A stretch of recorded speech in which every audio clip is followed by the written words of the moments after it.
একটা লাল কার্ড, যার অর্থই পরের ম্যাচে নিশ্চিত সাসপেনশন। ফুটবলে নিয়ম এই একটাই, কিন্তু পুরনো প্রবাদ আছে, জোর যার মুল্লুক তার, অর্থাৎ ক্ষমতার ওজনের কাছে নিয়মের তোয়াক্কা নেই।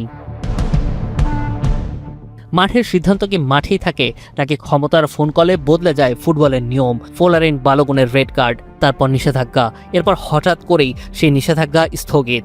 অভিযোগ উঠল রাজনৈতিক হস্তক্ষেপেই সাসপেনশন তুলে নিয়েছে ফুটবলের সর্বোচ্চ সংস্থা ফিফা। কি আজব, কি অদ্ভুত অনিয়ম! ব্রাজিল পর্তুগালের বিদায়ে যখন অনেকটাই ধামাচাপা পড়ে গেছে এমন ঘটনা, ঠিক তখনই মাঠে এর যোগ্য জবাব দিয়েছে বেলজিয়াম। কিন্তু আমাদের জানতে হবে ঘটনার গভীর থেকে। ভিশন কিউটি মিনি এলইডি টিভিতে আছে এমইএমসি এবং ডিবিএক্স টিভি সহ লেটেস্ট সব টেকনোলজি। Vision television. বালোগনের রেড কার্ড বিতর্ক, ফিফার নিয়ম কি বলে, কারা কি মন্তব্য করেছেন, আর কেন এই ঘটনা ফুটবল বিশ্বকে দুই ভাগে ভাগ করে দিয়েছে, তার সবকিছুই জানার চেষ্টা করব কয়েকটা পয়েন্টে। পয়েন্ট নাম্বার 1, বালোগন কেন লাল কার্ড দেখেছিলেন? যুক্তরাষ্ট্র বসনিয়া ম্যাচে বালোগন একটা ট্যাকেলের জন্য সরাসরি লাল কার্ড দেখেন। রেফারি প্রথমে ফাউলই দেননি, পরে VAR দেখে সিদ্ধান্ত বদলে সরাসরি রেড কার্ড দেন। অনেক বিশ্লেষক এই সিদ্ধান্তকে অতিরিক্ত কঠোর বলে মনে করেন। আর তারপর কি হলো?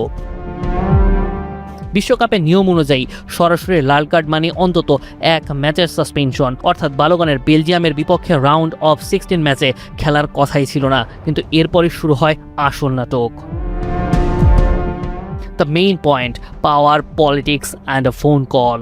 মার্কিন প্রেসিডেন্ট ডোনাল্ড ট্রাম্প প্রকাশ্যে জানান তিনি ইনফান্তোনিওর সঙ্গে কথা বলেছেন এবং বালোগানের নিষেধাজ্ঞা পুনর্বিবেচনার অনুরোধ করেছেন। সরকারিভাবে এটিকে সামান্য রিকোয়েস্ট বলা হলেও বাস্তবতা ভিন্ন।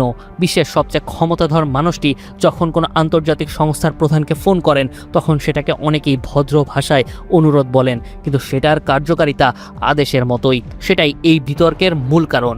কয়েক ঘন্টার মধ্যেই ফিফা জানায় বালোগানের এক ম্যাচের সাসপেনশন স্থগিত করা হয়েছে। কিন্তু এখন জানতে হবে ফিফার রুল বুক কি বলে। রুল নাম্বার 1, সরাসরি রেড কার্ড মানেই পরের অন্তত এক ম্যাচে সরাসরি নিষেধাজ্ঞা। রুল নাম্বার 2, ডিসিপ্লিনারি কমিটি চাইলে ঘটনা পুনরায় পর্যালোচনা করতে পারে। অ্যান্ড রুল নাম্বার 3, রেফারির সিদ্ধান্তটি যদি অবভিয়াস ইরর হয় তবে শাস্তি পরিবর্তন করা যেতে পারে। তবে এখানে যা ঘটেছে তা সবই নিয়মের বাইরের ব্যাপার, অর্থাৎ শুধু রাজনৈতিক অনুরোধের ভিত্তিতে শাস্তি পরিবর্তনের কোনো নিয়ম নাই, তবে প্রভাব খাটিয়ে কাজটা করানো হয়েছে। আর এই ধরনের প্রভাব তো নিশ্চয়ই রুল বুকে লেখা থাকে না। এত বড় ইস্যুকে কেন্দ্র করে কথা উঠবে সেটাই স্বাভাবিক। মিশরের কোচ প্রি ম্যাচ সংবাদ সম্মেলনে বলেন ফুটবলের আইন সবার জন্য সমান হওয়া উচিত। বেলজিয়াম ফুটবল ফেডারেশন এর তীব্র নিন্দা জানিয়ে অসন্তোষ প্রকাশ করে এবং ফিফার কাছেই পুনরায় আবেদন জানায়। উয়েফা এর বিভিন্ন কর্মকর্তারাও মুখ খুলেছেন। তাদের বক্তব্য ছিল এমন নজির ভবিষ্যৎ ফুটবলের বিশ্বাসযোগ্যতাকে ক্ষতিগ্রস্ত করবে। তবে এক্ষেত্রে অনেকের মনে পাল্টা প্রশ্ন জেগেছে, রোনালদোর ঘটনাও কি একই ছিল? রোনালদো বিশ্বকাপ বাছাই পর্বে একটি লাল কার্ড দেখেছিলেন, তবে সেই ক্ষেত্রে যা ঘটেছিল তা ছিল সম্পূর্ণ ভিন্ন প্রক্রিয়া।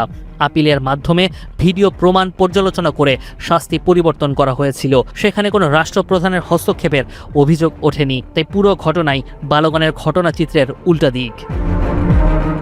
সবশেষ পয়েন্ট, শেষ পর্যন্ত আসলে ঘটল কি? এত বিতর্ক, এত ফোন কল, এত সমালোচনা, সবশেষে মাঠেই উত্তর দিল বেলজিয়াম। বালোগান খেললেন ঠিকই, কিন্তু যুক্তরাষ্ট্র হেরে গেল বেলজিয়ামের কাছে।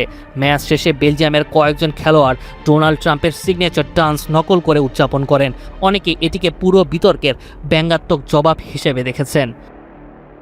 প্রশ্নটা এখন লাল কার্ডের নয়, প্রশ্নটা হলো ফুটবলে কি সত্যি সবাই আইনের চোখে সমান, নাকি ক্ষমতা, রাজনীতি আর প্রভাবের সামনে ফিফার রুলবুকও কখনো কখনো হয়ে পড়ে অসহায়।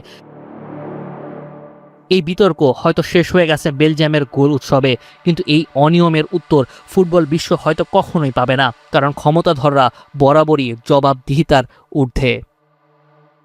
মুনিম শাহরিয়ার, ৭১।